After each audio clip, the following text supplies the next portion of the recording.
ഞാൻ ദൈവത്തെ സ്തുതിക്കുന്നു. സർവശക്തന്റെ സന്നിധിയിൽ നമുക്ക് എല്ലാവർക്കും ഒന്നിച്ചു വരുവാൻ കർത്താവ് ഒരു അവസരം കൂടെ നൽകി തന്നല്ലോ. വെസ്റ്റ് ഏഷ്യയിൽ നടക്കുന്ന സംഭവങ്ങൾ നമ്മളെല്ലാം വാർത്തകൾ കേൾക്കുന്നുണ്ട്. ഈ സംഭവങ്ങൾ ഇനി എങ്ങോട്ടാണ് നീങ്ങുന്നത് നമുക്കൊന്നും പറയാൻ കഴിയത്തില്ല. പക്ഷേ കർത്താവിൻ്റെ വരവടുത്തു. അതാ സ്പഷ്ടമായി നമ്മളെ ഓരോ സംഭവങ്ങൾ അറിയിക്കുന്നത്. നമ്മൾ ഇന്ന് ദൈവവചനത്തിന് മുമ്പ് വന്നിരിക്കുമ്പോൾ കഴിഞ്ഞ ആഴ്ച നമ്മൾ യോയേൽ പ്രവാചകന്റെ പ്രവചനത്തെയാണ് നമ്മൾ ശ്രദ്ധിച്ചത്. യോയേൽ പ്രവാചകൻ തന്നെ കുറിച്ചുള്ള ആ പരിചയം തന്നത് പെത്തുവേലിന്റെ മകൻ, അതിൻ്റെ അപ്പുറത്ത് വേറെ ഒന്നും പറഞ്ഞിട്ടില്ല. പക്ഷെ ഇന്ന് നമ്മൾ നോക്കാൻ പോകുന്ന പ്രവാചകൻ ആമോസും ഹോഷേയും യോയേലും ഇവർ എല്ലാം മൂന്നുപേരും ഒരുപോലത്തെ സമയത്ത് വന്ന് ശുശ്രൂഷിച്ച പ്രവാചകന്മാരാണ്. ആമോസിന്റെ പ്രവചനം നമ്മൾ ശ്രദ്ധിക്കുമ്പോൾ ആദ്യത്തെ പ്രവചനമാണ് എഴുതി തന്നേക്കുന്നത്. പ്രവചനം എഴുതി ജനത്തിന്റെ കയ്യിൽ കൊടുത്തു. നമുക്ക് ആമോസ് പ്രവചനത്തിന്റെ ആദ്യത്തെ അധ്യായത്തിന്റെ ആദ്യത്തെ വാക്യം നമുക്കൊന്ന് ശ്രദ്ധിക്കാം. Amos chapter 1 verse 1. തെക്കോവയിലെ ഇടയന്മാരിൽ ഒരുത്തനായ ആമോസ് യഹൂദ രാജാവായ ഉസിയാവിന്റെ കാലത്തും ഇസ്രായേൽ രാജാവായ യോവാശിന്റെ മകനായ യെരോബെയാമിന്റെ കാലത്തും ഭൂകമ്പത്തിന് 2 സംവത്സരം മുമ്പേ ഇസ്രായേലിനെ കുറിച്ച് ദർശിച്ച വചനങ്ങൾ. ഇവിടെ യോയേൽ പ്രവാചകൻ പോലെ അല്ല ആമോസ് തന്റെ പരിചയം നമുക്ക് തരുന്നത്. സ്പഷ്ടമായി പറയുന്നത് താൻ എവിടുത്തുകാരനാണ് എഴുതിയിട്ടുണ്ട്. തെക്കോവ പറഞ്ഞ യഹൂദ പ്രദേശത്തിന്റെ ബെത്ലഹേമിൽ നിന്ന് ഒരു 5-10 കിലോമീറ്റർ അടുത്തുള്ള ഒരു ചെറിയ ഗ്രാമമാണ്. പേര് തെക്കോവ. യഹൂദയിൽ തെക്കോവയിൽ ജനിച്ച ആമോസ്. പിതാവിന്റെ പേര് ഇവിടെ എഴുതിയിട്ടില്ല. അടുത്തത് 7-ാമത്തെ അധ്യായം നമ്മളൊന്ന് എടുത്താൽ ആമോസിന്റെ പ്രവചനം 7-ാമത്തെ അധ്യായം അതിൻ്റെ 14-ാമത്തെ വാക്യം ഒന്ന് വായിച്ചാൽ ആമോസ് ചാപ്റ്റർ 7 വേഴ്സ് 14. അതിന് ആമോസ് അമസ്യാവോട്, ഞാൻ പ്രവാചകനല്ല, പ്രവാചക ശിഷ്യനുമല്ല, ഇടയനും കാട്ടത്തിപ്പഴം പെറുക്കുന്നവനും അത്രേ. ഇതാ ആമോസിന്റെ പരിചയം. ഞാൻ പ്രവാചകനല്ല, പ്രവാചകന്റെ ശിഷ്യനുമല്ല, ഞാൻ ഇടയനും കാട്ടത്തിപ്പഴം പറക്കുന്നവൻ. ഇതാ ആമോസിന്റെ പരിചയം. അടുത്തത് ആമോസ് ശുശ്രൂഷിച്ച ആ നാളിൽ അതിനെക്കുറിച്ച് നമുക്ക് അടയാളം തരുന്നത് യഹൂദയിൽ ഉസിയ രാജാവ് ഭരിക്കുന്നുണ്ട്. അതേസമയം ഇസ്രായേലിൽ യെരോബോആം, യോവാഷിന്റെ മകൻ യെരോബോആം വാഴുന്നുണ്ട്. ഇവർ രണ്ടും ഒരുമിച്ച് വാഴുന്ന ആ സമയം, ആ കാലഘട്ടം നമ്മൾ നോക്കിയാൽ 766 തൊട്ട് 753 BC, 8ാമത്തെ ആ ആണ്ടിൽ സെഞ്ചുറിയിൽ മിഡിൽ ഈ 2 രാജാക്കന്മാർ വാഴുന്ന സമയത്ത് ആമോസ് ശുശ്രൂഷിക്കുന്നത്. അതിൻ്റെ കൂടെ തന്നെ ഒരു അടയാളം കൂടെ തരുന്നുണ്ട്. ഭൂകമ്പം വരുന്ന 2 വർഷം മുമ്പേ ഇതിന്റെ കൂടെ സക്കറിയ പ്രവചനം അതിന്റെ 14:5 വായിച്ചേ. സക്കറിയ ചാപ്റ്റർ 14 വേഴ്സ് 5. സക്കറിയ ചാപ്റ്റർ 14 വേഴ്സ് 5. എന്നാൽ മലകളുടെ താഴ്വര ആസൽ വരെ എത്തുന്നതുകൊണ്ട് നിങ്ങൾ എന്റെ മലകളുടെ താഴ്വരയിലേക്ക് ഓടിപ്പോകും. യഹൂദ രാജാവായ ഉസിയാവിന്റെ കാലത്ത് നിങ്ങൾ ഭൂകമ്പം ഹേതുവായി ഓടിപ്പോയതുപോലെ നിങ്ങൾ ഓടിപ്പോകും.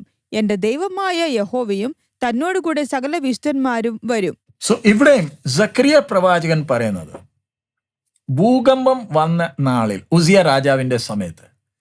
സോ സക്കറിയ ഭൂകമ്പം കഴിഞ്ഞിട്ട് വന്ന ആളാ, പ്രവാചകനാ. ആമോസോ ഭൂകമ്പം വരുന്നതിന്റെ 2 വർഷം മുമ്പേ.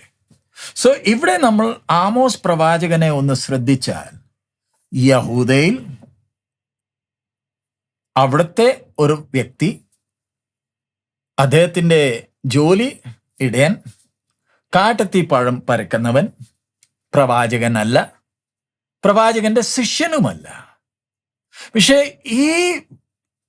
ഇദ്ദേഹത്തെ, ഈ പാത്രത്തെ ആ കർത്താവ് കരത്തിലെടുത്തത്, ശുശ്രൂഷിക്കാൻ അയച്ചത് യഹൂദയിലല്ല, യഹൂദക്കാരനാണെങ്കിലും അയച്ചത് ഇസ്രായേലിൽ പോയി ശുശ്രൂഷിക്കാനാ.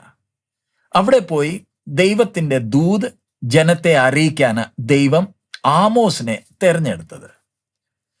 അങ്ങനെയാവുമ്പോൾ നമ്മളോട് ആമോസിന്റെ ജീവിത മുഖാന്തരം സർവശക്തൻ നമ്മളോട് സംസാരിക്കുന്ന ഒരു വിഷയമുണ്ട്. ദൈവം കരത്തിലെടുക്കുന്ന പാത്രങ്ങളുടെ പ്രത്യേകത ഒന്ന് നോക്കിക്കേ. സാധാരണക്കാരനാ, പ്രവാചകന്റെ മകനല്ല. പ്രവാചകന്മാരുടെ ശുശ്രൂഷയെക്കുറിച്ച് കൂടുതലൊന്നും അറിയത്തില്ല.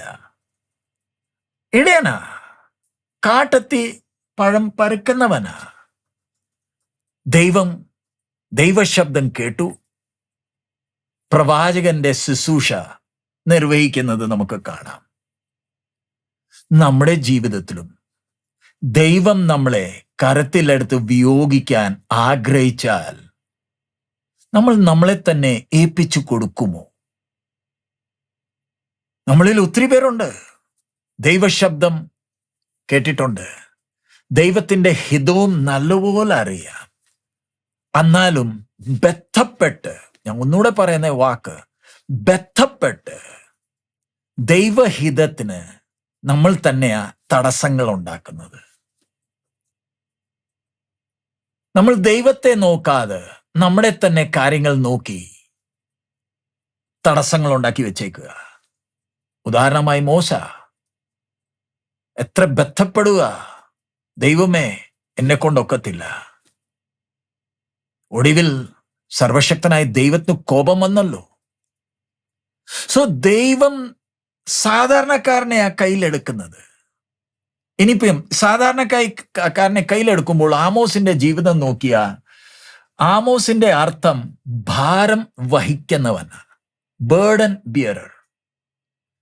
സാധാരണക്കാരുടെ കഷ്ടപ്പാടും അവരുടെ ബുദ്ധിമുട്ടും നല്ലപോലെ അനുഭവിച്ചറിയുന്നവനാ ആമോസ്.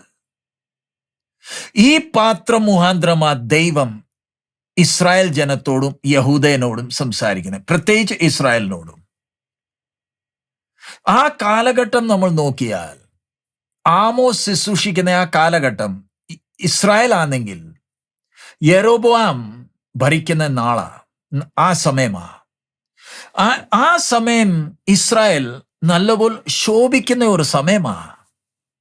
സലോമോൻ രാജാവിന്റെ സമയത്ത് എങ്ങനെ ശോഭിച്ചോ, ധനമുണ്ട്, സൈന്യബലമുണ്ട്, ചുറ്റുപാടും ഒരു യുദ്ധത്തിന്റെ ആ പ്രശ്നങ്ങളില്ല, ശാന്തമായ അന്തരീക്ഷമാ. എല്ലാ കാര്യങ്ങളിലും അവർ പുഷ്ടി പ്രാപിക്കുന്നുണ്ട്. കണ്ടാൽ ഒത്തിരി അനുഗ്രഹിക്കപ്പെട്ട രാജ്യമാ. പക്ഷേ യെരോബോവാമും ഇസ്രായേലും ദൈവമായിട്ട് ഇവർക്ക് ബന്ധമില്ല. എല്ലാ മേഖലകളിൽ പുഷ്ടി അനുഭവിക്കുമ്പോൾ ഇനി ഒരു ടെൻഷനും ഒരു പ്രയാസമോ ഒരു ദുഃഖമോ ഒന്നുമില്ലല്ലോ. അന്നേരം ജനത്തിന്റെ ചിന്ത, ഇനി ഞങ്ങൾക്ക് ദൈവം വേണ്ടായല്ലോ, എല്ലാം ഭംഗിയായി നടക്കുന്നുണ്ടല്ലോ. പിന്നെ പേരിന് വേണ്ടി പാട്ടും പ്രാർത്ഥനയും ആരാധനയും യാഗങ്ങളെല്ലാം ഉണ്ട്. ബാഹ്യമായി എല്ലാം ചെയ്യുന്നുണ്ട്, അകത്തുനിന്ന് ദൈവമായി ബന്ധമില്ല. അവർക്ക് ബന്ധം വേണ്ട. അവർക്ക് അവരുടെ കാര്യം നോക്കിയാൽ മതി. അവർ ചെയ്യുന്ന ഏറ്റവും വലിയ അനീതി സ്വന്തം ജനത്തെ അവർ ഭാരപ്പെടുത്തുക. അതാ ഇസ്രായേലിന്റെ ധനമുള്ള ആൾക്കാരുടെ സ്വഭാവം. ആമോസ് ശുശ്രൂഷിക്കുമ്പോൾ സാധാരണക്കാരന് ബുദ്ധിമുട്ടുണ്ട്, പക്ഷേ ധനമുള്ളവർക്ക് ഒരു ബുദ്ധിമുട്ടില്ല. എങ്ങനെയെങ്കിലും പാവപ്പെട്ടവരെ ദണ്ഡിപ്പിക്കണം, അവരെ കഷ്ടപ്പെടുത്തണം. അതാ അന്നത്തെ ഇസ്രായേലികളുടെ ചിന്ത. വെളിയിൽ നിന്ന് ശത്രുക്കളില്ല, അകത്ത് തന്നെ സ്വന്തം സഹോദരിമാരെ ദണ്ഡിപ്പിക്കുന്നേ, അവർക്ക് പ്രയാസങ്ങൾ ഉണ്ടാക്കുന്ന ഒരു കാലഘട്ടമാണ്. ഇനി നമുക്ക് ഈ ആമോസ് പ്രവചനത്തിന്റെ 1-ാമത്തെ അധ്യായത്തിന്റെ 2-ാമത്തെ വാക്യം തൊട്ട് നമുക്ക് വായിക്കാം. Amos chapter 1 verse 2 onwards. അവൻ പറഞ്ഞതോ, യഹോവ സിയോനിൽ നിന്ന് ഗർജിച്ചു, യെരുശലേമിൽ നിന്ന് തന്റെ നാദം കേൾപ്പിക്കും. അപ്പോൾ ഇടയന്മാരുടെ മേച്ചിൽപ്പുറങ്ങൾ ദുഃഖിക്കും, കർമ്മേലിന്റെ കൊടുമുടി വാടിപ്പോകും. യഹോവ ഇപ്രകാരം അരുളി ചെയ്യുന്നു, ദമ്മശേക്കിന്റെ 3-4 അതിക്രമം നിമിത്തം അവർ ഗിലെയാദിനെ ഇരുമ്പു വണ്ടികൊണ്ട് മെതിച്ചിരിക്കിയാൽ തന്നെ ഞാൻ ശിക്ഷ മടക്കി കളകയില്ല. ഞാൻ ഹസായൽ ഗൃഹത്തിന് ഒരു തീ അയക്കും, അത് ബെൻഹദദിന്റെ അരമനകളെ ദഹിപ്പിച്ചു കളയും. ഞാൻ ദമ്മശേക്കിന്റെ ഓടാമ്പൽ തകർത്ത് ആവൻ താഴ്വരയിൽ നിന്ന് നിവാസിയെയും ഏദൻ ഗൃഹത്തിൽ നിന്ന് ചെങ്കോൽ പിടിക്കുന്നവനെയും ഛേദിച്ചു കളയും. അരാമ്യർ ബദ്ധന്മാരായി കീറിലേക്ക് പോകേണ്ടി വരും എന്ന് യഹോവ അരുളി ചെയ്യുന്നു. യഹോവ ഇപ്രകാരം അരുളി ചെയ്യുന്നു, ഗസ്സയുടെ 3-4 അതിക്രമം നിമിത്തം അവർ ഏദോമിനെ ഏൽപ്പിക്കേണ്ടതിന് ബദ്ധന്മാരെ ആ സകലം കൊണ്ടുപോയിരിക്കിയാൽ ഞാൻ ശിക്ഷ മടക്കി കളകയില്ല. ഞാൻ ഗസ്സയുടെ മതിലിനകത്ത് ഒരു തീ അയക്കും, അത് അതിന്റെ അരമനകളെ ദഹിപ്പിച്ചു കളയും. ഞാൻ അസ്തോദിൽ നിന്ന് നിവാസിയെയും അസ്കലോനിൽ നിന്ന് ചെങ്കോൽ പിടിക്കുന്നവനെയും ഛേദിച്ചു കളയും. എന്റെ കൈ എക്രോന്റെ നേരെ തിരിക്കും, ഫെലിസ്ത്യരിൽ ശേഷിപ്പുള്ളവർ നശിച്ചു പോകുമെന്ന് യഹോവയായ കർത്താവ് അരുളി ചെയ്യുന്നു. അവിടെ നിന്നേ ഈ ആമോസിന്റെ പ്രവചനത്തിന്റെ ആദ്യത്തെ അധ്യായം നമ്മൾ ശ്രദ്ധിക്കുമ്പോൾ പ്രവാചകൻ ദൂതറിയിക്കുന്നത് ഇസ്രായേലിനോടല്ല, യഹൂദനോടല്ല. ഇസ്രായേലും യഹൂദയുടെ ചുറ്റുമുള്ള ഈ രാജ്യങ്ങളോടാ ദൂതറിയിക്കുന്നത്. ആദ്യമേ ദമാസ്കസ് ഉണ്ട്, അടുത്തത് ഗസ ഉണ്ട്, 3-ാമത്തത് 9-ാമത്തെ വാക്യം വായിച്ചേ. യഹോവ ഇപ്രകാരം അരുളി, സോരിന്റെ 3-4 അതിക്രമ നിമിത്തം. 3-ാമത്തത് സോറ്, 4-ാമത്തത് നമുക്ക് 11-ാമത്തെ വാക്യം വായിക്കാം. യഹോവ ഇപ്രകാരം അരുളി ചെയ്യുന്നു, ഏദോമിന്റെ 3-4 അതിക്രമം നിമിത്തം. അവിടെ അടുത്തത് ഏദോമുണ്ട്. അത് കഴിഞ്ഞിട്ട് 13-ാമത്തെ വാക്യം, യഹോവ ഇപ്രകാരം അരുളി ചെയ്യുന്നു, അമോന്യരുടെ 3-4 അതിക്രമം നിമിത്തം.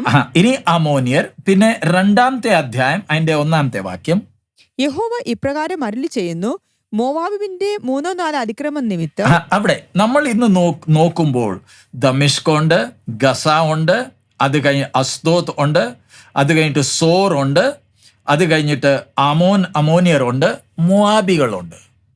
ഇത്രയും ജാതികളോട് ദൈവം അവരുടെ അതിക്രമം നിമിത്തം ദൈവം ന്യായവിധി അയക്കുമെന്ന് ആദ്യമേ അവർക്ക് ആ ദൂതറിയിക്കുന്നത്.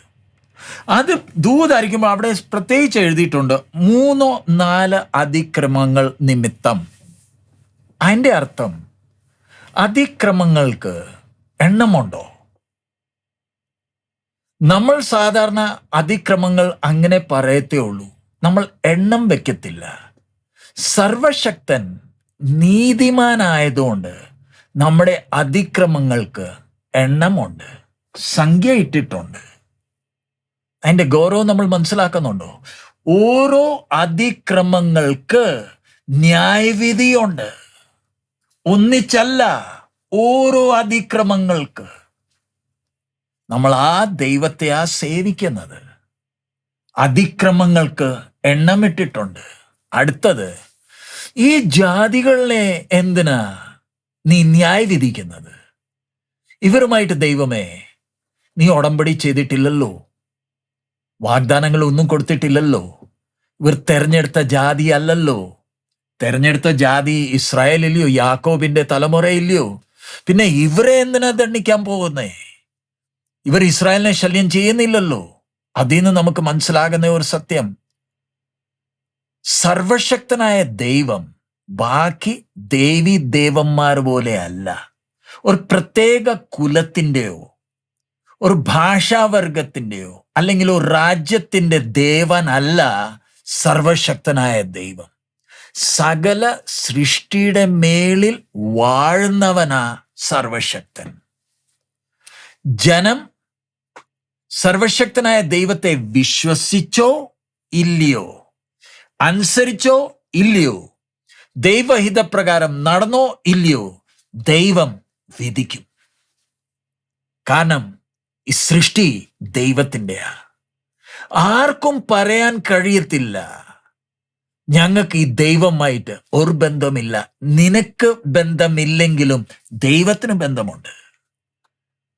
ഈ വചനം കേൾക്കുന്ന ആരെങ്കിലും ചെറുപ്പക്കാരാണെങ്കിൽ പ്രത്യേകിച്ച്, ഞാൻ എൻ്റെ സ്വന്തം ഇഷ്ടപ്രകാരം ജീവിച്ചോളാം, ദൈവമായിട്ട് എനിക്ക് ബന്ധം വേണ്ട.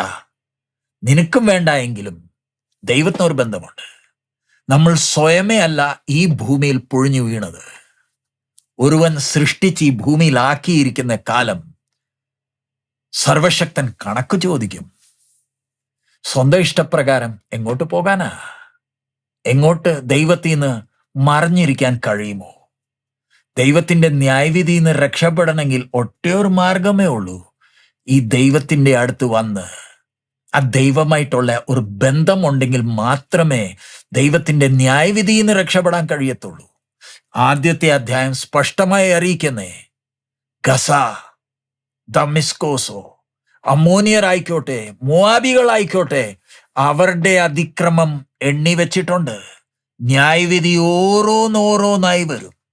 ഇനി അടുത്തത് നമുക്ക് 2-ാമത്തെ അധ്യായം, അതിന്റെ 4-ാമത്തെ വാക്യം നമുക്ക് വായിക്കാം. 2-ാമത്തെ ചാപ്റ്റർ 2 വേഴ്സ് 4. യഹോവ ഇപ്രകാരം അരുളി ചെയ്യുന്നു, യഹൂദയുടെ 3-4 അതിക്രമം നിമിത്തം അവർ യഹോവയുടെ ന്യായപ്രമാണത്തെ നിരസിക്കുകയും അവന്റെ ചട്ടങ്ങളെ പ്രമാണിക്കാതെ ഇരിക്കുകയും അവരുടെ പിതാക്കന്മാർ പിന്തുടർന്നു പോന്ന അവരുടെ വ്യാജമൂർത്തികൾ അവരെ തെറ്റി നടക്കുമാറാക്കുകയും ചെയ്തിരിക്കയാൽ തന്നെ ഞാൻ ശിക്ഷ മടക്കി കളകയില്ല. ഞാൻ യഹൂദയിൽ ഒരു തീ അയക്കും, അത് യെരുശലേമിലെ അരമനകളെ ദഹിപ്പിച്ചു കളയും.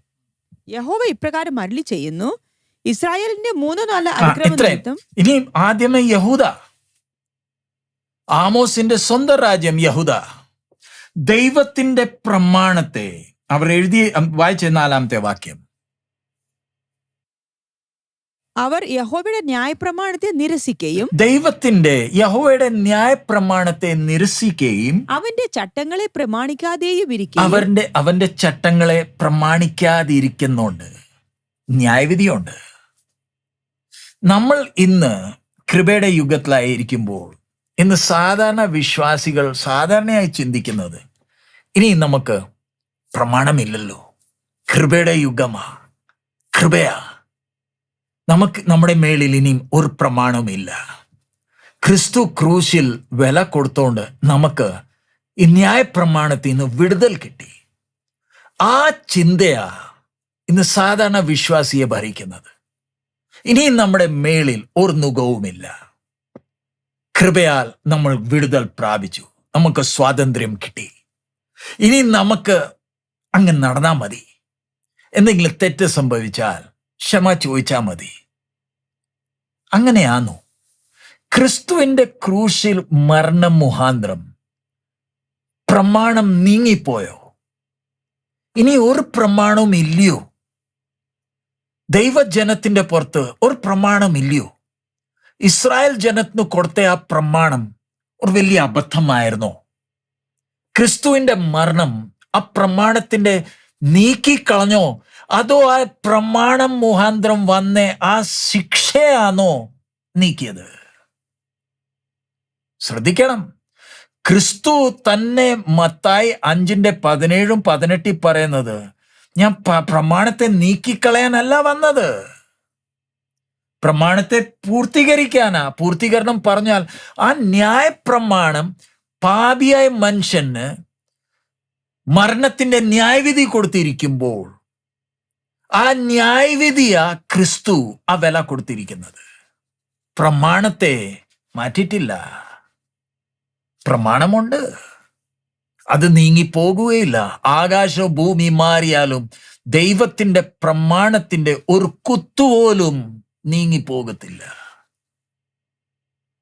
പ്രമാണത്തിൽ വന്ന ആ ശിക്ഷാവിധിയാ നമ്മുടെ കർത്താവ് വഹിച്ചത്. സോ ഇവിടെ ഇസ്രായേൽ ജനത്തോട് പറയുന്നേ, ദൈവത്തിന്റെ പ്രമാണത്തെ തുച്ഛീകരിക്കുക, കൽപ്പനകളെ അനുസരിക്കുന്നില്ല, ന്യായവിധിയുണ്ട്. പറഞ്ഞ പോലെ തന്നെ ബാബിലോൺ സാമ്രാജ്യം വന്ന് യഹൂദയെ ദഹിപ്പിച്ചില്ലയോ, നശിപ്പിച്ചില്ലയോ, ആലയത്തെ തകർത്ത് കളഞ്ഞില്ലയോ? ദാനിയേൽ ഇരുന്ന് പ്രാർത്ഥിക്കുക. ആ ദൃശ്യമൊന്ന് നോക്കിക്കേ. ജനൽ തുറന്നു വെച്ച് അപ്പുറത്ത് നോക്കി പ്രാർത്ഥിക്കുമ്പോൾ യെരുശലേമിന്റെ ആലയമില്ല. ദഹിപ്പിച്ചു കളഞ്ഞു. കരയുക. ദൈവത്തിന്റെ പ്രവാചകൻ വന്ന് ദൂത് അറിയിച്ചപ്പം ഏറ്റെടുക്കാത്തോണ്ട് സംഭവിച്ചത് യഹൂദയുടെ ചരിത്രം നമുക്കറിയാമല്ലോ. അടുത്തത് നമുക്ക് അതിന്റെ 6-ാമത്തെ വാക്യം വായിക്കാം. വേഴ്സ് 6. യഹോവ ഇപ്രകാരം അരുളി ചെയ്യുന്നു, ഇസ്രായേലിന്റെ 3-4 അതിക്രമം നിമിത്തം അവർ നീതിമാനെ പണത്തിനും ദരിദ്രന് ഒരു കൂട്ട് ചെരുപ്പിനും വിറ്റുകളഞ്ഞിരിക്കാൽ തന്നെ. ഇനി ഇസ്രായേലിനെ കുറിച്ച് ദൈവം പറയുന്നേ, നീതിമാനെ പണത്തിനും ദരിദ്രനെ ഒരു കൂട്ട് ചെരുപ്പിനും വിറ്റുകളഞ്ഞിരിക്കയാൽ കളഞ്ഞിരിക്കുക. ഇതാ ഇസ്രായേലിന്റെ സ്ഥിതി. ഒരു യുദ്ധമില്ല, ഒരു പ്രശ്നവുമില്ല, സുഖമാ, ധനവും കാര്യങ്ങളെല്ലാം ഉണ്ട്. ഇതെല്ലാം സുഖപരമായ ജീവിതം കിട്ടിയോണ്ട് നീതിമാനെ വിൽക്കുക, ദരിദ്രന്റെ ചെരുപ്പ് വിറ്റുകളയുക. ഇതാ ഇവരുടെ മനസ്സ്. ഇസ്രായേലിന്റെ ഒന്ന് നിന്ന് ചിന്തിച്ചേ. നമ്മുടെ ജീവിതത്തിൽ വേണ്ടിയതെല്ലാം ദൈവം എല്ലാം തന്നു കഴിയുമ്പോൾ നമ്മുടെ മനസ്സ് പോകുന്ന പോക്കോ, വേണ്ടിയതിനെക്കാട്ടും കൂടുതൽ കിട്ടി, ഇനി കഷ്ടതയും പ്രയാസം ഒന്നുമില്ല. ആ മനസ്സ് എങ്ങനത്തെ മനസ്സാ ദൈവം ശ്രദ്ധിക്കുന്നുണ്ട്. അങ്ങനത്തെ മനസ്സിനെ ശ്രദ്ധിച്ചുകൊണ്ട് ദൈവം യഹൂദയിലുള്ള ഒരു സാധാരണക്കാരനായ ഇടയനെ വിളിച്ച് അവന്റെ വായിൽ ദൈവത്തിന്റെ ശബ്ദമിട്ട് ഇസ്രായേലിലേക്ക് അയച്ചേക്കുന്നത്. അവനറിയാം, അനുഭവത്തിൽ നിന്ന് അറിയാം ഞങ്ങളെ എത്ര ദണ്ണിപ്പിക്കുന്നുണ്ട്. ആര്? അരാമികളല്ല, മോവാബികളല്ല, സ്വന്തം സഹോദരന്മാർ സഹോദരിമാർ. വായിച്ച അതിന്റെ താഴെ 7-ാമത്തെ വാക്യം. അവർ എളിയവരുടെ തലയിൽ മൺപൊടി കാണാൻ കാക്ഷിക്കുകയും സാധുക്കളുടെ വഴി മറിച്ചു കളയുകയും ചെയ്യുന്നു. സാധുക്കളുടെ വഴി മറിച്ചു കളയുന്ന ചെയ്യുന്നു. എന്റെ വിശുദ്ധ നാമത്തെ അശുദ്ധമാക്കുവാൻ തക്കവണ്ണം ഒരു പുരുഷനും അവന്റെ അപ്പനും ഒരേ യുവതിയുടെ അടുക്കൽ ചെല്ലുന്നു. അവർ ഏത് ബലിപീഠത്തിനരികത്തും പണയം വാങ്ങിയ വസ്ത്രം വിരിച്ച് കിടന്നുറങ്ങുകയും പിഴ അടച്ചവരുടെ വീഞ്ഞ് തങ്ങളുടെ ദൈവത്തിന്റെ ആലയത്തിൽ വെച്ച് കുടിക്കുകയും ചെയ്യുന്നു. ഞാനോ അമോര്യനെ അവരുടെ മുമ്പിൽ നിന്ന് നശിപ്പിച്ചു കളഞ്ഞു. അവന്റെ ഉയരം ദേവദാരുക്കളുടെ ഉയരം പോലെയായിരുന്നു. അവൻ കരുവേലകങ്ങൾ പോലെ ശക്തിയുള്ളവനായിരുന്നു. എങ്കിലും ഞാൻ മീതെ അവന്റെ ഫലവും താഴെ അവന്റെ വേരും നശിപ്പിച്ചു കളഞ്ഞു. ഞാൻ നിങ്ങളെ മിസ്രയീം ദേശത്ത് പുറപ്പെടുവിച്ചു. അമോര്യന്റെ ദേശത്തെ കൈവശമാക്കേണ്ടതിന് നിങ്ങളെ 40 സംവത്സരം മരുഭൂമിയിൽ കൂടെ നടത്തി. ഞാൻ നിങ്ങളുടെ പുത്രന്മാരിൽ ചിലരെ പ്രവാചകന്മാരായും നിങ്ങളുടെ യൗവനക്കാരിൽ ചിലരെ വ്രതസ്ഥന്മാരായും എഴുന്നേൽപ്പിച്ചു. അങ്ങനെ തന്നെ അല്ലയോ ഇസ്രായേൽ മക്കളെ എന്ന് യഹോവയുടെ അരുളപ്പാട്. ഒന്ന് നിന്നേ. ഇസ്രായേലിന്റെ ദൈവം ഇവർക്ക് വേണ്ടി ചെയ്ത ഓരോ പ്രവർത്തികൾ, അമോരികളെ, മിസ്രൈമികളെ ദൈവം അവരോട് എങ്ങനെ ഇടപെട്ടത്? തന്റെ ബലം കാണിച്ച് ഇവരെ വിടുവിച്ചു കൊണ്ടുവന്നു. ഇവരുടെ മധ്യത്തിൽ നിന്ന് ദൈവം പ്രവാചകന്മാരെ, നാസീർമാരെ എഴുന്നേൽപ്പിച്ചല്ലോ. അതിന്റെ 13-ാമത്തെ വാക്യം, അതിന്റെ 12 തൊട്ട് വായിച്ചേ. എന്നാൽ നിങ്ങൾ വ്രതസ്ഥന്മാർക്ക് വീഞ്ഞു കുടിപ്പാൻ കൊടുക്കുകയും പ്രവാചകനോട് പ്രവചിക്കരുത് എന്ന് കൽപ്പിക്കുകയും ചെയ്തു. കറ്റ കയറ്റിയ വണ്ടി അമർത്തുന്നത് പോലെ ഞാൻ നിങ്ങൾ ഇരിക്കുന്നിടത്ത് അമർത്തിക്കളയും. അങ്ങനെ വേഗവാന്മാർക്ക് ശരണം നശിക്കും, ബലവാന്റെ ശക്തി നിലനിൽക്കയില്ല. വീരൻ തന്റെ ജീവനെ രക്ഷിക്കയില്ല, വില്ലാളി ഉറച്ചു നിൽക്കയില്ല, ശീഘ്രഗാമി തന്നെത്താൻ വിടുവിക്കയില്ല, കുതിര കയറി ഓടുന്നവൻ തന്റെ ജീവനെ രക്ഷിക്കയുമില്ല. വീരന്മാരിൽ ധൈര്യമേറിയവൻ അന്നാളിൽ നഗ്നനായി ഓടിപ്പോകുമെന്ന് യഹോവയുടെ അരുളപ്പാട്. സോ ഇവിടെ ഇസ്രായേൽ ജനത്തോട് അവരുടെ മനസ്സ് നോക്കി ദൈവം തന്റെ ദൂത് അറിയിക്കുക. ദൈവത്തിന്റെ ഇനി ന്യായവിധി നിങ്ങളെ പുറത്തു വീഴും. രക്ഷപ്പെടാൻ ഇനി ഒരു മാർഗവുമില്ല. അതിന്റെ 3-ാമത്തെ അധ്യായം നോക്കിയാൽ യാക്കോബിന്റെ ഗ്രഹത്തോട് ദൈവത്തിന് ഒരു വിഷയമുണ്ട്. അതുകൊണ്ടാ ദൈവം അവരോട് പറയുന്നത്. അതിന്റെ 3-ാമത്തെ അധ്യായത്തിന്റെ അതിന്റെ 1 തൊട്ട് വായിച്ചേ. 3-ാമത്തെ അധ്യായം അതിന്റെ 1 തൊട്ട് വായിച്ചേ. ഇസ്രായേൽ മക്കളെ, നിങ്ങളെക്കുറിച്ചും ഞാൻ മിസ്രയീം ദേശത്ത് നിന്ന് പുറപ്പെടുവിച്ച സർവ്വവംശത്തെക്കുറിച്ചും യഹോവ അരുളി ചെയ്തിരിക്കുന്ന ഈ വചനം കേൾപ്പീൻ. ഭൂമിയിലെ സകല വംശങ്ങളിലും വെച്ച് ഞാൻ നിങ്ങളെ മാത്രം തിരഞ്ഞെടുത്തിരിക്കുന്നു. അതുകൊണ്ട് ഞാൻ നിങ്ങളുടെ അകൃത്യങ്ങളെയൊക്കെയും നിങ്ങൾ സന്ദർശിക്കും. 2 പേർ തമ്മിൽ ഒത്തിട്ടല്ലാതെ ഒരുമിച്ച് നടക്കുമോ? ഇരയില്ലാതിരിക്കുമ്പോൾ സിംഹം കാട്ടിൽ അലറുമോ? ഒന്നിനെയും പിടിച്ചിട്ടല്ലാതെ ബാലസിംഹം ഗുഹയിൽ നിന്ന് ഒച്ച പുറപ്പെടുവിക്കുമോ? കുടുക്കില്ലാതിരിക്കെ പക്ഷി നിലത്തെ കെണിയിൽ അകപ്പെടുമോ? ഒന്നും പിടിപ്പെടാതെ കെണി നിലത്തു നിന്ന് പൊങ്ങുമോ? നഗരത്തിൽ കാഹളം ഊതുമ്പോൾ ജനം പേടിക്കാതിരിക്കുമോ? യഹോവ വരുത്തിയിട്ടല്ലാതെ നഗരത്തിൽ അനർത്ഥം ഭവിക്കുമോ? യഹോവയായ കർത്താവ് പ്രവാചകന്മാരായ തന്റെ ദാസന്മാർക്ക് തന്റെ രഹസ്യം വെളിപ്പെടുത്താതെ ഒരു കാര്യവും ചെയ്യുകയില്ല. സിംഹം ഗർജിച്ചിരിക്കുന്നു, ആർ ഭയപ്പെടാതിരിക്കും? യഹോവയായ കർത്താവ് അരുളി ചെയ്തിരിക്കുന്നു, ആർ പ്രവചിക്കാതിരിക്കും? ശമരിയ പർവ്വതങ്ങളിൽ വന്നുകൂടി അതിന് നടുവിലുള്ള മഹാകലഹങ്ങളെയും അതിന്റെ മധ്യേയുള്ള പീഡനങ്ങളെയും നോക്കുവിനെന്ന് അസ്തോദിലെ അരമനകളിലും മിസ്രയീം ദേശത്തിലെ അരമനകളിന്മേലും ഘോഷിച്ചു പറവേൻ.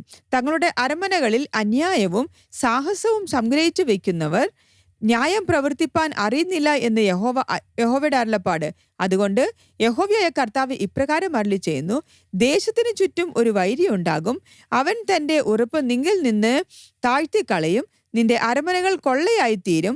യഹോവ ഇപ്രകാരം അരുളി ചെയ്യുന്നു, ഒരു ഇടയൻ 2 കാലോ ഒരു കാതോ സിംഹത്തിന്റെ വായിൽ നിന്ന് വലിച്ചെടുക്കുന്നത് പോലെ ശമര്യയിൽ കിടക്കയുടെ കോണിലും പട്ടുമെത്തമേലും ഇരിക്കുന്ന ഇസ്രായേൽ മക്കൾ വിടുവിക്കപ്പെടും. നിങ്ങൾ കേട്ടു യാക്കോബ് ഗൃഹത്തോട് സാക്ഷീകരിപ്പിൻ എന്ന് സൈന്യങ്ങളുടെ ദൈവമായ യഹോവയായ കർത്താവിന്റെ അരുളപ്പാട്. ഞാൻ ഇസ്രായേലിന്റെ അതിക്രമങ്ങൾ നിമിത്തം അവനെ സന്ദർശിക്കുന്ന നാളിൽ ബലിപീഠത്തിന്റെ കൊമ്പുകൾ മുറിഞ്ഞ് നിലത്ത് വീഴുവാൻ തക്കവണ്ണം ഞാൻ ബഥേലിലെ ബലിപീഠങ്ങളെയും സന്ദർശിക്കും. ഞാൻ ഹേമന്തഗൃഹവും ഗ്രീഷ്മഗൃഹവും പോലെ ഒരുപോലെ തകർത്ത് കളയും. ദന്തഭവനങ്ങൾ നശിച്ചു പോകും, പല വീടുകളും മുടിഞ്ഞു പോകും എന്ന് യഹോവയുടെ അരുളപ്പാട്. ഈ അധ്യായം നമ്മൾ ജസ്റ്റ് വായിച്ചതേ ഉള്ളൂ. ഞാൻ കൂടുതൽ വിവരിക്കാൻ പോകുന്നില്ല. സ്പഷ്ടമായിട്ട് ദൈവം ഇസ്രായേൽ ജനത്തോട് തൻ്റെ ന്യായവിധിയെക്കുറിച്ച് അരുളപ്പാട് കൊടുക്കുന്നത്. കാരണം തെരഞ്ഞെടുത്ത ജാതിയാ. അതുപോലെ തന്നെ നമ്മളൊന്ന് നോക്കിക്കേ. ഭൂമിക്ക് അടിസ്ഥാനം ഇടുന്നതിന് മുമ്പേ നമ്മളെ കണ്ടതില്ലയോ? രക്തം കൊടുത്ത് നമ്മളെ വാങ്ങിയതില്ലയോ? അങ്ങനെ ഇരിക്കുമ്പോൾ നമ്മുടെ ജീവിതത്തിൻ്റെ എല്ലാ മേഖലകളിൽ ദൈവം ശ്രദ്ധിക്കുന്നുണ്ടോ?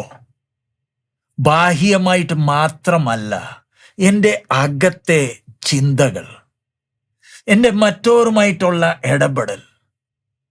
ദൈവം ഇസ്രായേൽ ജനത്തിന് ന്യായപ്രമാണം കൊടുത്തപ്പം 2 പട്ടികയിലോ എഴുതി കൊടുത്തത് 10 കൽപ്പന. അതിന് 4 ദൈവമായിട്ടുള്ള ബന്ധവും 6 കൽപ്പനകൾ ജനമായിട്ടുള്ള ബന്ധമില്ലയോ? എനിക്ക് ദൈവമായിട്ട് നല്ല ബന്ധമുണ്ട്, പക്ഷെ എനിക്ക് മറ്റോരുമായി ചേരാൻ കഴിയത്തില്ല. അതെങ്ങനത്തെ ബന്ധമാ? ദൈവമായിട്ട് അടുത്ത ബന്ധമുള്ള വ്യക്തി മറ്റോരെങ്ങനെ ആയിക്കോട്ടെ, അവർ നമ്മളോട് എങ്ങനെ വേണമെങ്കിലും പെരുമാറിക്കോട്ടെ, നമ്മൾ ആ പക്വതയില്ലയോ കാണിക്കേണ്ടിയത്? ദൈവം നമ്മളോട് എങ്ങനെയാ പെരുമാറിയത്? ആ പക്വത വേണ്ടായോ? ഇസ്രായേൽ ജനത്തിന്റെ ചിന്ത സ്വന്തം സഹോദരന്മാരെ അവരെ ദണ്ഡിപ്പിക്കണം, അവരുടെ കഷ്ടത വർദ്ധിപ്പിക്കണം. ദൈവം ശ്രദ്ധിച്ച് പറയുന്ന ന്യായവിധി വരുന്ന. ഇനി അടുത്ത നമുക്ക്, നിങ്ങൾ സമയമുള്ളപ്പോൾ അടുത്ത അധ്യായങ്ങൾ നിങ്ങൾ വായിച്ചാൽ മതി. ഞാൻ പെട്ടെന്ന് 7-ാമത്തെ അധ്യായത്തിൽ പോകുന്നു. 7-ാമത്തെ അധ്യായം 1 മുതൽ നമുക്കൊന്ന് വായിക്കാം. 7-ാമത്തെ അധ്യായം, ചാപ്റ്റർ 7 verse 1 onwards.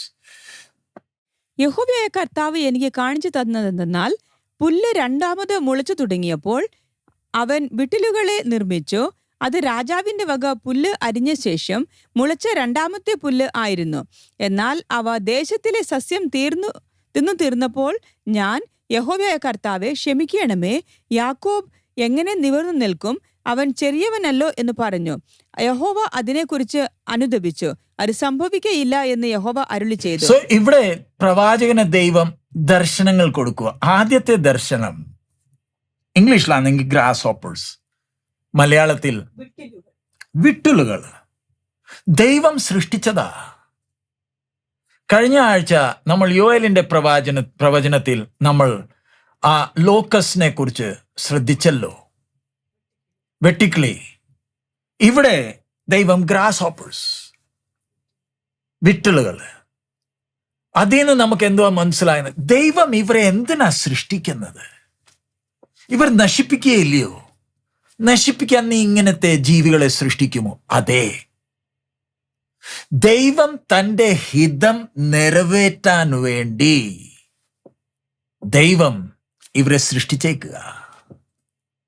എൻ്റെ ഹിതം ഞാൻ ചെയ്തെടുക്കും.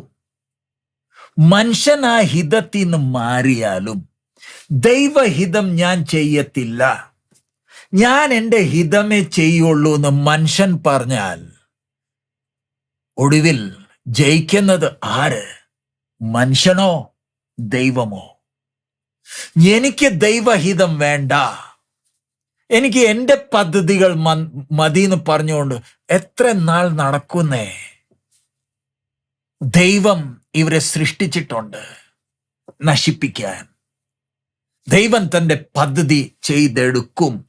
അതിന് നമ്മൾ നിഗളിക്കാതെ ദൈവഹിതത്തിന് മുമ്പ് സമർപ്പിച്ചാൽ എത്ര കഷ്ടതയെന്നൊക്കെ നമുക്ക് രക്ഷപ്പെടാം. നമ്മൾ തന്നെ ഇല്ലയോ ദൈവത്തിന്റെ ന്യായവിധി വീഴാൻ വേണ്ടി വാതിൽ തുറന്നു വെക്കുന്നത്?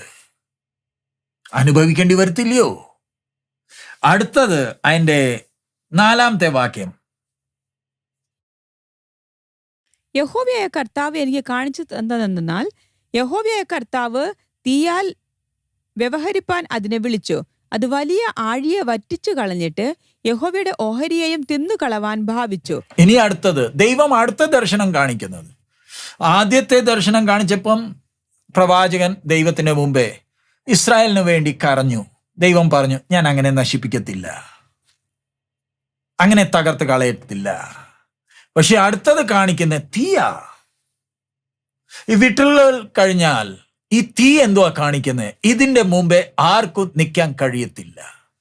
ഇത് ദഹിപ്പിച്ച് ചാരമാക്കുന്നേ. ഇത് വെട്ടിക്കളി പോലല്ല, വിട്ടലുകൾ പോലല്ല, ഇത് തീയാ. ആഴത്തിലുള്ള ആ സമുദ്രത്തെ വരെ ദഹിപ്പിച്ചു കളഞ്ഞു, വെള്ളം വരെ ഉണക്കി കളഞ്ഞെന്നേ. ദൈവത്തിന്റെ കോപ അഗ്നിയുടെ മുമ്പേ ആർക്ക് നിൽക്കുവാൻ കഴിയുന്നേ? ആർക്ക്? നമ്മൾ ദൈവത്തിന്റെ പ്രമാണത്തിന്റെ വിരോധം നടന്ന്, ദൈവത്തിന്റെ ഹിതത്തിന്റെ വിരോധം നടന്ന് എങ്ങനെ രക്ഷപ്പെടാനാ? എത്ര പ്രാർത്ഥിച്ചാലും രക്ഷപ്പെടാൻ കഴിയുമോ? നമ്മുടെ മനസ്സിനെ ദൈവം ശ്രദ്ധിക്കുന്നുണ്ട്.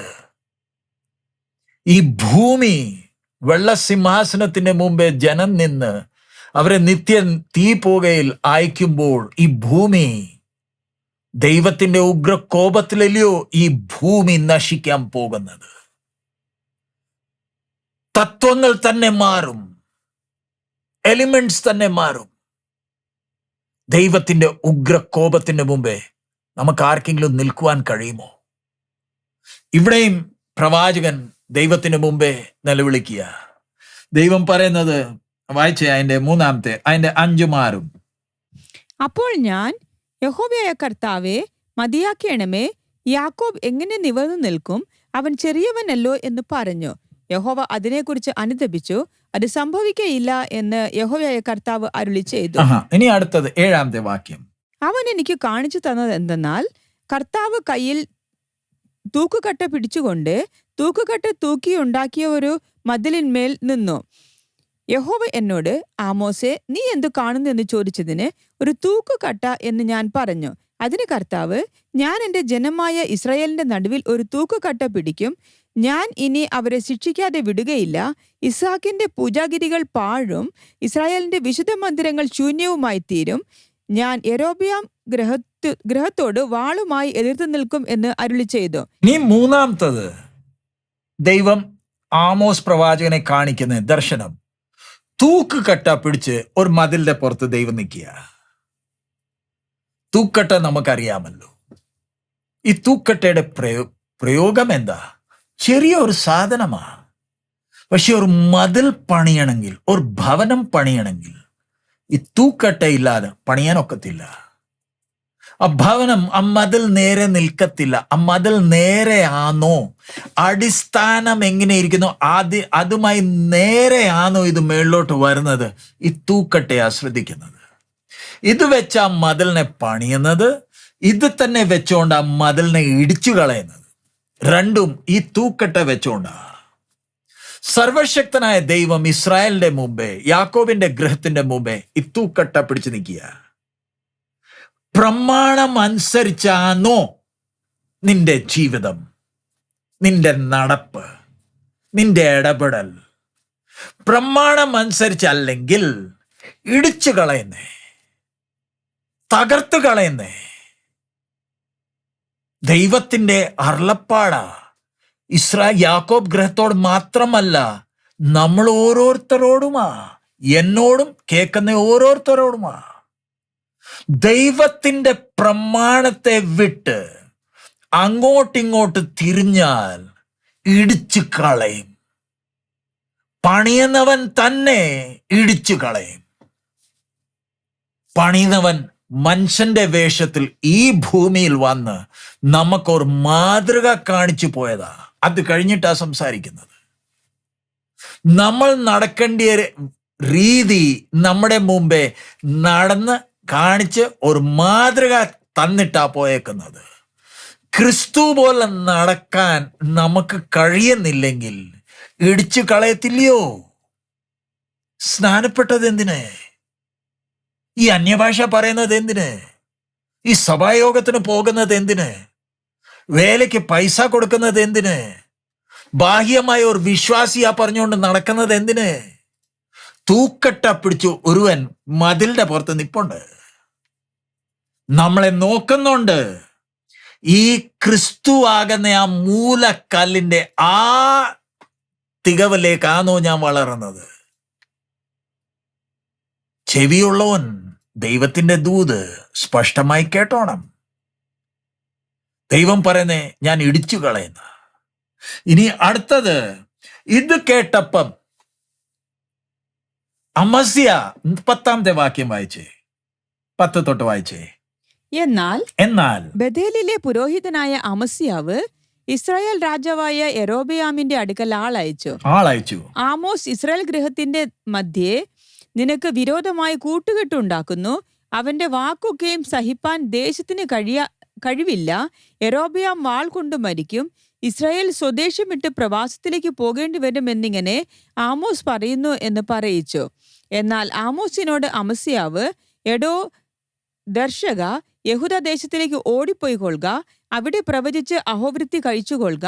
ബഥേലിലോ ഇനി പ്രവചിക്കരുത്, അത് രാജാവിന്റെ വിശുദ്ധ മന്ദിരവും രാജധാനിയുമല്ലോ എന്ന് പറഞ്ഞു. അതിന് ആമോസ് അമസ്യാവോട്, അത്ര മതി. ദൈവത്തിന്റെ പ്രവാചകൻ ജനത്തോട് ദൂതറിയിക്കുമ്പോൾ അമസ്യ പുരോഹിതൻ ആമോസിനോട് പറയുന്നത്, എടോ നീ മടങ്ങി നിന്റെ നാട്ടിൽ പോന്നേ, അവിടെ പോയി അപ്പം ഭക്ഷിച്ചു. ഞങ്ങൾക്ക് നിന്റെ പ്രവചനം വേണ്ട, നിന്റെ ശുശ്രൂഷയുടെ ആവശ്യം ഞങ്ങൾക്കില്ല, ഞങ്ങൾക്കെല്ലാം ഉണ്ട്. ദൈവം നല്ല സുഖമായ ജീവിതം തന്നിട്ടുണ്ട്, ഇനി ഒന്നിൻ്റെയും കുറവില്ല. ദൈവത്തിന്റെ ന്യായവിധി വരുവാന്ന് പറഞ്ഞുകൊണ്ട് ഞങ്ങളുടെ അടുത്ത് വന്നേക്കല്ലേ, ഞങ്ങൾക്ക് ഇഷ്ടപ്പെടത്തില്ല. നീ യഹൂദയിൽ പോയിക്കോ, ഇവിടെ നിന്റെ ശുശ്രൂഷ ഞങ്ങൾക്ക് വേണ്ട. ദൈവം നമ്മുടെ മനസ്സ് ശോധന ചെയ്യുന്നവനാ. ആമോസിന്റെ ശുശ്രൂഷ വേണ്ട, ഞാൻ പ്രവാചകനല്ല, പ്രവാചകന്റെ ശിഷ്യം പോലും അല്ലെന്ന് ആമോസ് പറയുക. എന്നോട് ദൈവം കൽപ്പിച്ച ദൂത് ഞാൻ അറിയിച്ചു,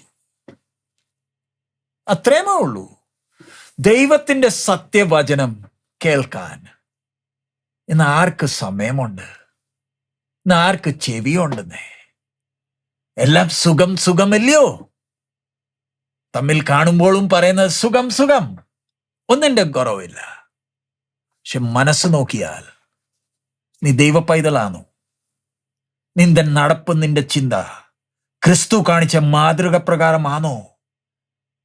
നീ ആർക്കു വേണ്ടിയാ ജീവിക്കുന്നത്? നീ ആ വെള്ളത്തിൽ ഇറങ്ങി സ്നാനപ്പെട്ടത് എന്തിന്? എനിക്കിനിയും ക്രിസ്തു മതി എന്തിനാ പറഞ്ഞത്? ഓർമ്മയുണ്ടോ? ലോകത്തോട് യാത്ര പറഞ്ഞില്ലയോ വെള്ളത്തിൽ ഇറങ്ങിയത്? ക്രിസ്തുവിനെ ഇല്ലയോ ധരിച്ചത്? മറ്റവരോട് പെരുമാറുന്നത് ദൈവം ശ്രദ്ധിക്കുന്നില്ലയോ? മറ്റവരോട് അനീതി ചെയ്യുന്നത് ദൈവം ശ്രദ്ധിക്കുന്നില്ലയോ? നമ്മൾ നമ്മളെ തന്നെ ശോധന ചെയ്യണം. കർത്താവിന്റെ വരവടുത്തു. ഇനി അടുത്തത് 8-ാമത്തെ അധ്യായത്തിന്റെ ആദ്യത്തെ ഭാഗം ഒന്ന് വായിക്കാം. അത് കഴിഞ്ഞിട്ട് നമുക്ക് പ്രാർത്ഥിക്കാം. യഹോവയായ കർത്താവ് എനിക്ക് ഒരു കുട്ട പഴുത്ത പഴം കാണിച്ചു തന്നു. ഒരു കൊട്ട പഴുത്ത പഴം കാണിക്കുക. ആമോസേ, നീ എന്തു കാണുന്നു എന്ന് അവൻ ചോദിച്ചതിന്, ഒരു കുട്ട പഴുത്ത പഴം എന്ന് ഞാൻ പറഞ്ഞു. യഹോവ എന്നോട് അരുളി ചെയ്തത്, എന്റെ ജനമായ ഇസ്രായേലിന് പഴുപ്പ് വന്നിരിക്കുന്നു. ഞാൻ ഇനി അവരെ ശിക്ഷിക്കാതെ വിടുകയില്ല. അന്നാളിൽ മന്ദിരത്തിലെ ഗീതങ്ങൾ മുറുവളിയാകും എന്ന് യഹോവയുടെ കർത്താവിന്റെ അരുളപ്പാട്. സോ ഇവിടെ ഒരു കൊട്ട പഴം, അതിനി അടുത്ത എന്തുവാ കാണിക്കുന്നേ? ന്യായവിധിക്ക് വേണ്ടി ഫലം പഴുത്തിരിക്കുക. ഈ ആമോസ് പ്രവാചകന്റെ പ്രത്യേകത, മറ്റ് പ്രവാചകന്മാർ പോലെ ഇസ്രായേലിന്റെ അവരുടെ സ്ഥാപിക്കുന്നതും ദൈവം അവരെ രക്ഷിക്കുന്നതും അതിനല്ല പ്രാധാന്യം കൊടുക്കുന്നത്. ഇസ്രായേലിന്റെ നടപ്പും ചിന്തയെല്ലാം വെച്ചുകൊണ്ട് ദൈവത്തിന്റെ അരുളപ്പാട് അങ്ങനെ തന്നെ അറിയിക്കുക. അങ്ങനെയാണെങ്കിൽ ഇന്ന് നമ്മളെയും നോക്കി ദൈവം സ്പഷ്ടമായി കാര്യങ്ങൾ സംസാരിക്കുന്നുണ്ടോ? വചനത്തിന് മുമ്പേ നമ്മുടെ ഹൃദയം കഠിനമാക്കല്ലേ. നമ്മളെ തന്നെ ഒന്ന് ശോധന ചെയ്യാം. കർത്താവേ, എൻ്റെ ജീവിതം എത്ര പേർക്ക് ആശ്വാസത്തിന്റെ കാരണമാകേണ്ടതാ? എന്നെ എത്ര പേർ ശ്രദ്ധിക്കുന്നുണ്ട്? ഞാൻ എത്ര പേരോട് ഇടപെടുന്നുണ്ട്? അവർക്ക് എൻ്റെ ജീവിതത്തിൽ യേശുവിനെ കാണാൻ കഴിയുന്നുണ്ടോ? ഞാൻ എൻ്റെ ആഗ്രഹങ്ങൾക്ക് വേണ്ടിയാണോ ജീവിക്കുന്നത്? എങ്ങനെയെങ്കിലും എൻ്റെ കാര്യങ്ങളൊന്നും നടന്നു കിട്ടിയാൽ മതി. എനിക്ക് മറ്റവരെ കുറിച്ച് ചിന്തിക്കാൻ സമയമില്ല. അതിനെ ഞാൻ ബന്ധപ്പെടുത്തില്ല.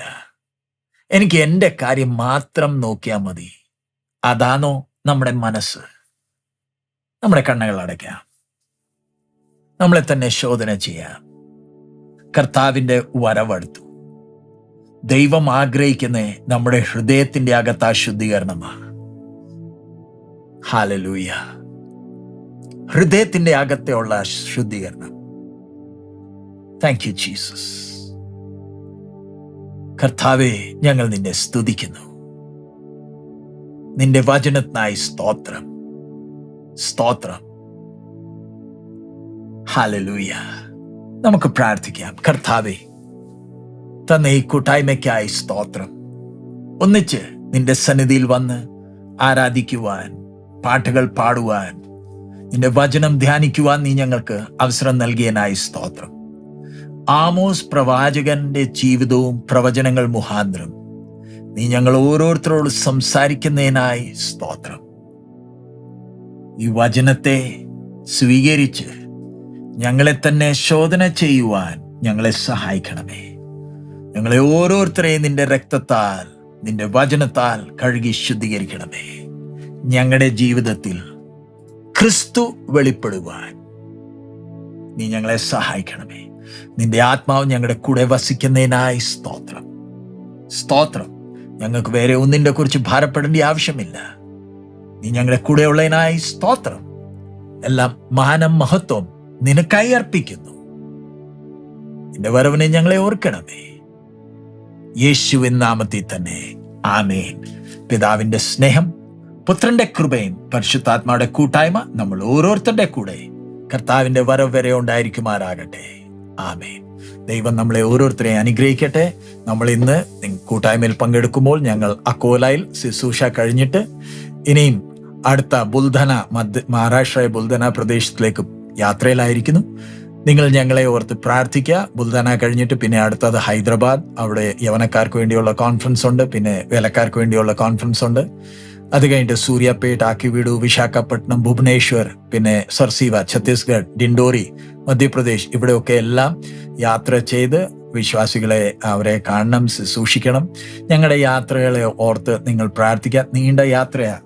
ഇന്ത്യയുടെ വെസ്റ്റ് സൈഡ് തൊട്ട് ഈസ്റ്റ് വരെ, ഭുവനേശ്വർ, ഇപ്പുറത്ത് അക്കോല, അപ്പുറത്ത് ഭുവനേശ്വർ, അത്രയും നീണ്ട യാത്രകളുണ്ട്. ഞങ്ങൾ തിരിച്ച് ഭോപ്പാലിൽ 24-ാം തീയതി ഒക്ടോബർ 24-ന് എത്തത്തുള്ളൂ. സോ ഞങ്ങളെ ഓർത്ത്, ശുശ്രൂഷകളെ ഓർത്ത് പ്രാർത്ഥിക്കുക. അടുത്തത് സഹോദരിമാരുടെ കോൺഫറൻസ് നവംബർ 11 തൊട്ട് 13 വരെ പഞ്ചാബിൽ ധാരിവാലിലുണ്ട്.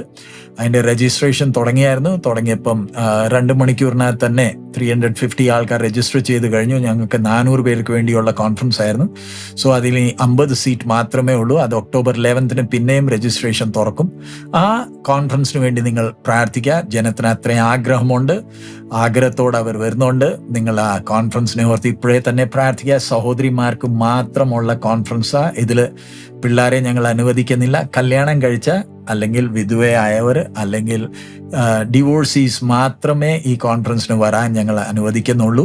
സോ ആദ്യമായിട്ടാണ് ഇങ്ങനത്തെ ഒരു കോൺഫറൻസ് ഹിന്ദിയിൽ ഞങ്ങൾ നോർത്ത് ഇന്ത്യയിൽ നടത്തുന്നത്. ഈ കോൺഫറൻസിനെ ഓർത്ത് നിങ്ങൾ പ്രാർത്ഥിക്കുക. ദൈവം നിങ്ങളെ എല്ലാവരെയും അനുഗ്രഹിക്കുമാറാകട്ടെ. ഞങ്ങളെയും ഓർത്ത് പ്രാർത്ഥിക്കുക. നമ്മുടെ കർത്താവ് വേഗം വരാറായി. മാറാനാഥ.